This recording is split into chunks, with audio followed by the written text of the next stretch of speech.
This is Join Us in France, episode 272.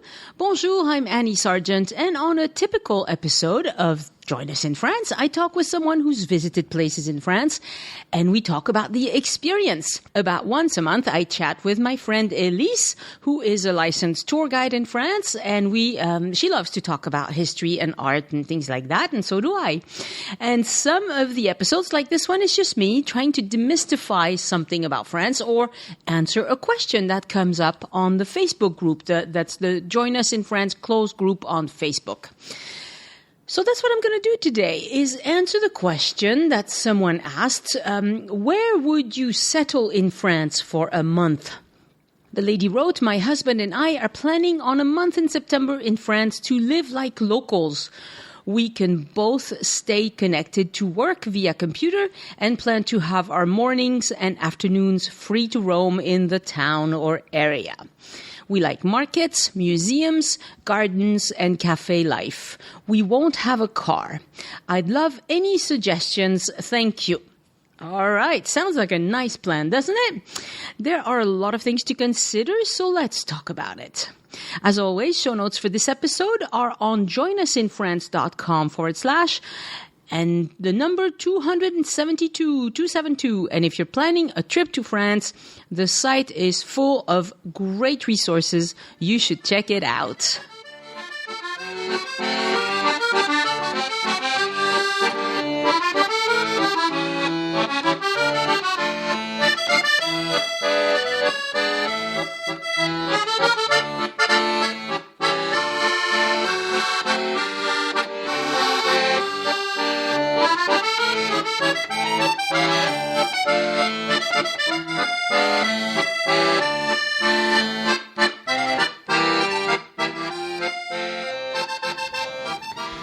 So, where would you go if you could spend a month in France to live like locals? Most of us French people, we stay where family is or where our jobs take us. But as a temporary resident, you won't have any job or family constraints. That is wonderful. You can go anywhere you like. So, what are some things you need to think about? Number one, I think, and this person mentioned it, is internet access. This person says they need internet access for work. More and more places in France have good DSL, and in France, unlike in the US, we still have a lot of choices. So we have several providers for any given area. You can choose between 3 or 4 providers for DSL. So that's good. That's called competition, and it's gone in America, just FYI. But in France, big cities are better off than smaller places, obviously. I live 15 minutes from Toulouse, from the belt route of Toulouse. But we have average DSL here. My village isn't going to get upgraded, I guess, for another year at least. So it's fast enough to work from home, but I am envious of the types of speed people get in the city, in downtown Toulouse. I mean, it'll come, but it's slower. So you need to consider internet speed. And for that, I recommend a site called Arias. And I'll put a link in the show notes. On the top right, it says Ma Commune, which means my municipality. And you enter a zip code, and it cranks away, and it gives you the details on download, upload, latency, best internet provider for that place. That site is great, but it's all in French. So I'll put a link in the show notes also to another site that's not as helpful because it won't let you enter a zip code, but that one's in English, so... But you should try the French one. It's really not that complicated to figure out. And that leads me to the second point, which is, do you speak French, right? If you don't speak French at all, you really need to stick to cities, I think, because that's where people are used to English speakers. If I tried to go about my business in English, in my village, in my French village, the conversation would be really short and I'd get a lot of stares. And I wouldn't call that a good experience. But honestly, if I went to America and tried to conduct my business in French, probably I'd get a lot of stares and it wouldn't be a good experience. So, it's not so strange, really. There are areas in France where people are used to English. They've, even in small villages like the Dordogne or Provence, they've had English people moving in for decades. And some of them speak good French and some of them don't. So they're used to that. It's not so bizarre. But other than the Dordogne and Provence, I know it can be done because I know somebody who's done it in Brittany, and his French was pretty minimal at first, and he's made a ton of friends and he's managed. But it took a long time, right? So that's how it works in France. If you only have a month, you probably want to go to a larger city, maybe 100,000 inhabitants or more, where it won't be so strange if your French is limited. The third thing to consider is, will you have a car? This person says they won't have a car, and that limits things seriously again. Some regions, some departments in France, I should say, have really good bus service, even going to villages. Provence is one of them. But some regions have really basic bus service. If you're going to rely on bus service, do some research into that department and what's the name of the bus service they have and where does it go. They all have funky names, so I can't really help you with the names without doing some research. But no matter how good the service is, getting around by regional bus is very slow. There's going to be a few buses each day taking folks to the bigger city. And these bus services are designed for two types of populations. For teens, who can't drive yet, and older women who usually, they never learned how to drive or they stopped driving years ago. And once their husbands can no longer drive or passes away, sadly, they're stuck. Because unless they're the brave type who's going to get back on and, get back driving, which a few do, but not many, they are stuck. And so these are people who, and this happens a lot in France. I mean, I'm not kidding. This is an issue. So the departments have these bus service so that these people can go into the city for, say, they have a specialist appointment, or something. They can take the bus early in the morning, go into the city, spend the whole day, not come home till late in the afternoon. And they're okay with that because what they're going to do is do their specialist appointment and they're going to do some shopping and they're going to go see a friend or something or a relative. And the day goes by that way and it's normal. But for you from the US or Canada or Australia who is probably used to hopping in your car and going where you want, it's going to feel very slow. I talked to a lady the other day in a waiting room for my eye doctor. She lives in the boonies, like a good hour or more away from Toulouse, small place. And she could drive. She actually has a car, but she doesn't want to drive in the big city, big, scary city, Toulouse, and she doesn't especially want to park in Toulouse, which is kind of silly because right underneath the doctor's office, there's a lovely new parking lot where I paid €4 for 2 hours. So she probably paid more than that in buses. But, I didn't point that out. So she took the one bus in her village first thing in the morning and then another bus from a slightly bigger town. That took her into Toulouse where she had to take a tram and then a metro. She left her house at 8 a.m. for an appointment at 11:30 a.m. And she got there frazzled because she thought she was late. Thankfully, the doctor was also even later, so it wasn't a problem. But she really wanted to talk about it, and she told everybody in the waiting room what an ordeal it had been to get there. That's a huge limitation in my book.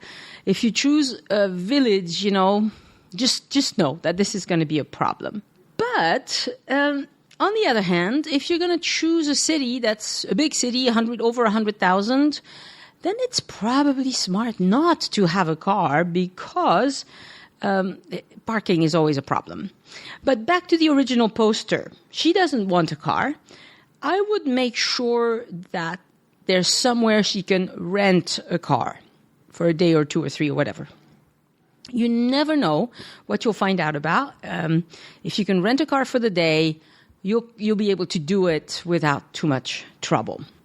In a village like mine, I'm not very far from Toulouse, and there's a town that's like 5,000 or 6,000 right next to me, a kilometer away from me, and there's nowhere to rent a car here. You have to go into Toulouse to rent the car, and that's an hour bus ride, and it can be done, but not ideal. Consider that. Let's think about it. So, what did the people on the Join Us in France closed group? What did they say? What did they think?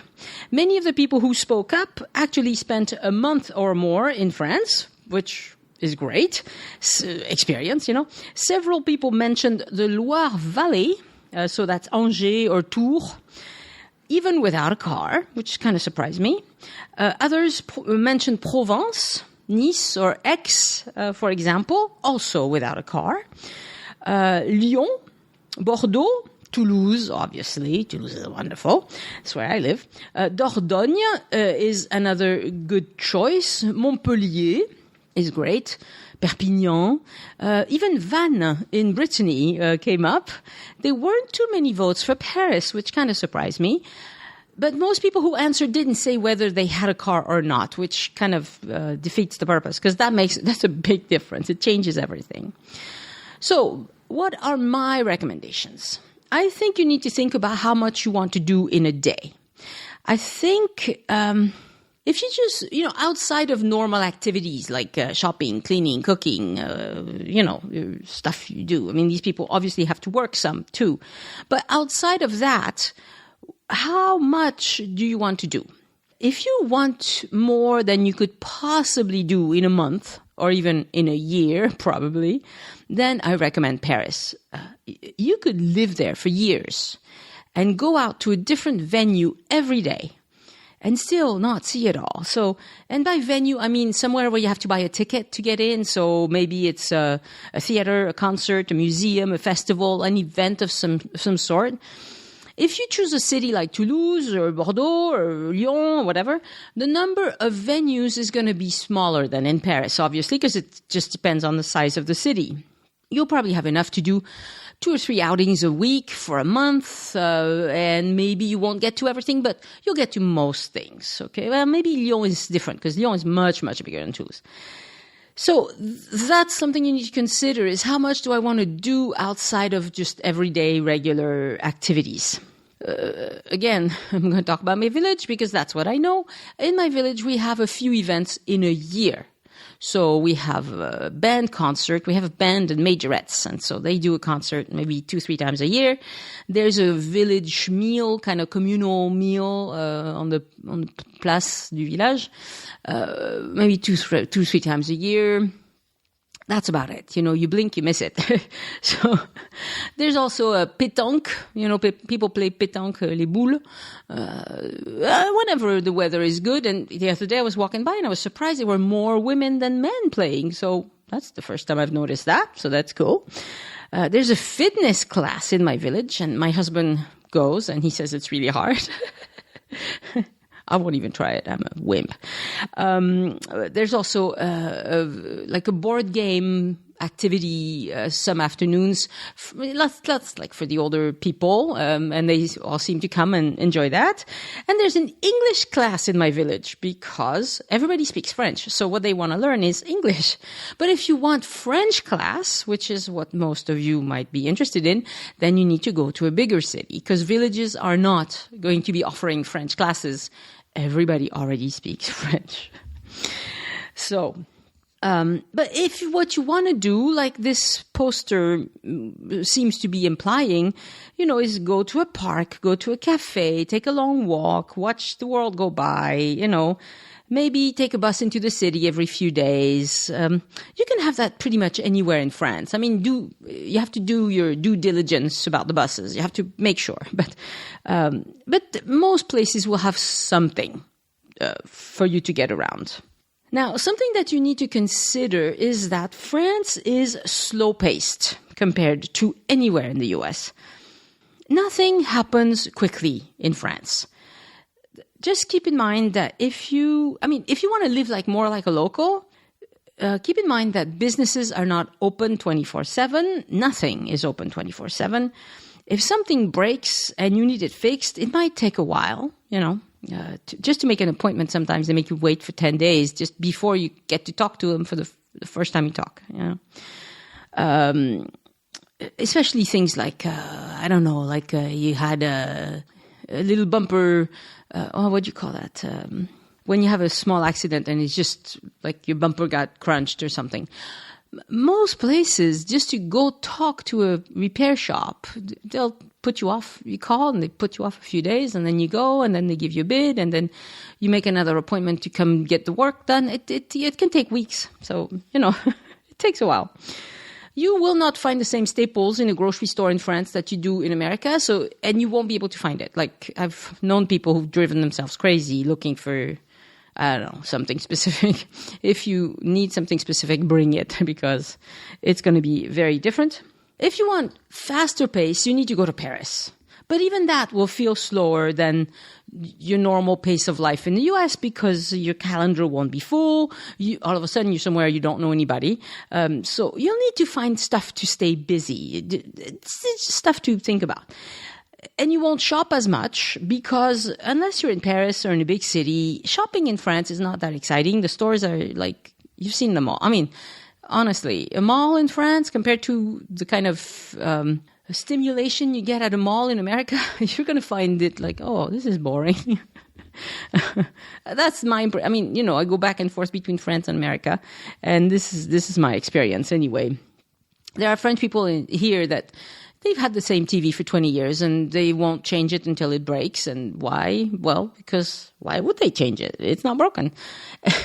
We don't have the consumerist kind of, we're not big consumers.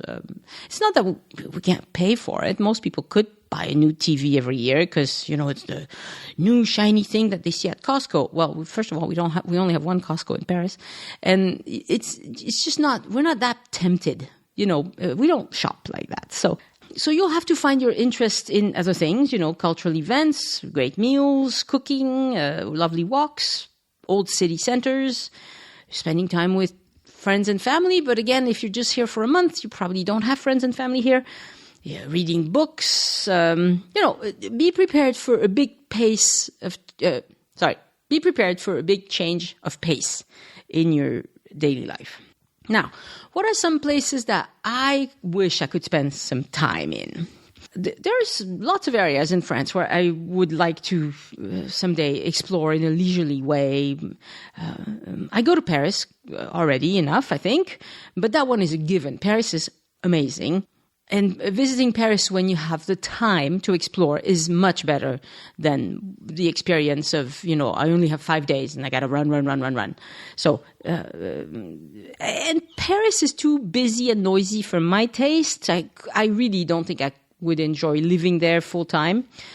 But it's such a lovely place with so much to do that, it's give and take. Provence would be really tempting to me. I'd probably pick a town like Villefranche-sur-Mer because it's easy to get around from there. There's the sea right there, and I love to walk by the sea.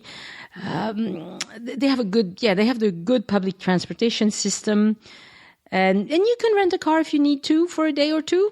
There are plenty of places where you can do that. So that would be a really good choice. And you could do that year round because the weather around the Mediterranean is typically nice. I mean, there can be storms and things, but most of the year it's fine. I haven't spent very much time in Strasbourg, and that would be a place I would consider. The city itself is lovely. There's lots to see nearby, although you'd probably want a car to get to the nearby villages. There's plenty of cultural activities in Strasbourg. I would probably go in the summer months because winter can be miserable there. So I'm not a fan of cold and wet. No, not at all. Lyon would also be on my list with the same caveat about the weather. I'm not sure it's that great. It's a big city with a ton going on. Of course, if you'd like to explore the Alps, it's perfect. Plenty of cultural events, festivals, museums, that sort of thing. Not as much as Paris, but lots and lots and lots. Bordeaux would also be nice. Been there several times, but never long enough to really get to know the city. And if you're interested in wine, well, you could do a different winery every day in your month. So that would be fun. Burgundy and Dijon would also be a really good choice. Also plenty of wine in that area. I don't know the areas quite as well, but I'm sure I would enjoy it for a month. La Rochelle is a wonderful medium-sized city. Weather, I'm not so sure, but if you go in the summer, it's wonderful. Same with Vannes in Brittany, Bayeux in Normandy. Those are nice mid-sized cities where there's plenty to see all around. You might need a car, but not every day. So, you could rent a car for the day and go see something and then turn it in at the end of the day. I get a kick out of Corsica personally because it's totally different from mainland France. Plenty to discover. I don't know it well at all, and I would be interested. And since I speak French and I'm okay at Italian, I'd probably get by.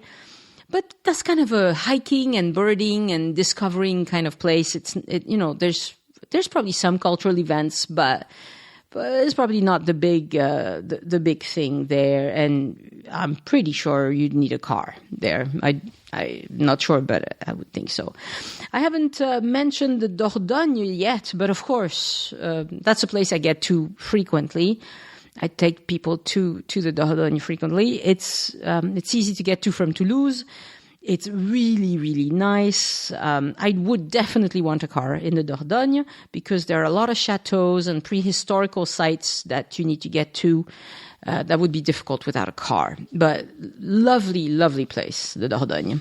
Loire Valley would be fine as well, I'm sure. For history buffs, it's fantastic. People who, you need to read up on all the French kings and who built what and who betrayed whom and all that. It's a bit flat for my taste, but very bucolic, Can it be done without a car? Well, this one lady on the group says yes. I haven't tried it.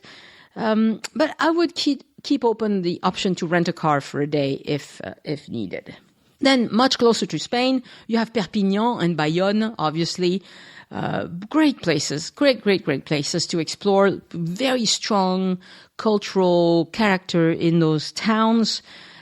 I would love to be there for a month, either one of those. But again, probably I would want a car, at least on occasion. And I haven't talked about Toulouse, but Toulouse has so much to offer. If you look on joinusinfrance.com, we've mentioned lots of things you can do all around Toulouse. But again, you need a car because a lot of these things, within Toulouse, you don't, but as soon as you get out, you do. Our daughter has a car, but she lives in city center of Toulouse right now while school is on, and she doesn't take her car because she doesn't want to park it. Honestly, if the public transportation is good enough, so she just leaves the car here, and when she needs it, she takes it occasionally, but not very often. Another place that's really that really tickles my interest is Rodez. It's not very far from Toulouse, 2.5 hours drive from Toulouse, going east, and it's got so many beautiful villages and places to see. I would love to spend a month there just to go see all around there. So I've mentioned a lot of places. I'm sure I've missed many. How do you decide? It sounds like I'm saying like most of France is wonderful, and really it is. It's a fact. Most of France is wonderful. But of course, we, like anywhere else, we have our fair share of dormitory type cities around big cities that are just, not that interesting. There's plenty of those around Paris. I would stay away from those personally, but maybe you could pick based on something else, like local gastronomy. What sort of food do you like? And does that region offer that sort of food? Like if you like duck, you got to come to Toulouse area or Auch or somewhere like that. Maybe you want to go where you can find a great rental apartment with a great view or something like that. Maybe that matters. Maybe there's a festival going on somewhere that you really want to attend, and that would be a good criteria to choose. All of those things matter. And you might as well take a French class while you're here for a month. Is that a possibility in the place you're considering? So to conclude, people who are thinking about moving to France eventually really need to do this. Come for a month, rent an apartment, and live here. Do it again some other time. Maybe try a new area. Local culture is pretty strong in many of these places. Maybe you love it. Maybe it won't suit you at all. And you won't really know until you try it, So the good news is that it's easy to come to France for a month, rent a place, see how it goes. But pay attention to the basic stuff like internet access, the availability of a rental car, the French classes, things like that. Otherwise, France has cafes and restaurants and parks and a lovely lifestyle all over. I personally would not recommend a tiny village under 1,000 unless that's something you're certain you want and you can speak French. Villages can be quirky and really boring. I keep myself so busy that I don't notice that my village is tiny and there's nothing really going on because I have plenty to do. But if you're relying on the area to bring you interesting things to do, then don't go to a tiny village. And there are also some not so desirable neighborhoods in big cities. That's the same all over the world. It's if you do some research, there's lots of Facebook groups where you can ask questions about what the place is like and that sort of thing. But I do recommend that you spend a month in France. I've had some patrons before ask me to help them narrow it down for them. Like they picked a few places and wanted to talk about some possibilities. And I'm happy doing that. For my patrons especially. But it's fine to go with your gut feeling also. If you've been listening to this podcast for a while, you have a feel for what different parts of France are like. You can decide on a few things that matter most to you and then go for it, right? Okay, so I need to wrap this up. I want to thank my patrons. Since I'm recording this 3 weeks before it's released. I don't have any new patrons to thank today, but all of my patrons are wonderful people who make this show possible. And of course, I share exclusive content with my patrons, including help with your French comprehension, stories about France, photos, membership into a secret Facebook group, and of course, patrons can message me directly through Patreon, and I do pay attention to those messages. This week I'm in Paris, and so I'll be sharing some photos with my patrons. I'll try to share them to Instagram as well. My account is called Addicted to France on Instagram, but I'm not sure I can figure out the Instagram stories. I need to ask my daughter to show me before I go. So if you're not sure if your itinerary is good enough for France, let me review it for you. It'll cost you $50, but you get a full review. We go through the whole thing on the phone, and then I send you recommendations in writing.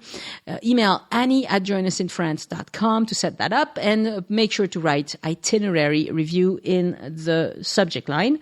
And also, this is something that's available as a Patreon reward. And remember, most people don't think to look for a podcast when planning a trip to France, so tell them about it. They'll find Join Us in France anywhere they get their podcasts, on Spotify and Pandora as well, and, anywhere pretty much. And if they don't listen to podcasts yet, believe it or not, there are people like that, show them how. It's not that difficult. Or send them to joinusinfrance.com, where they can even just read if they want to. But it's not as good, but they can read. Send questions or feedback to Annie@joinusinfrance.com. Have a great week of trip planning, and I'll talk to you next week. Au revoir. The Join Us in France Travel Podcast is written and produced by Annie Sargent and copyright 2020 by Addicted to France. It is released under a Creative Commons Attribution, Non-Commercial, No Derivatives license.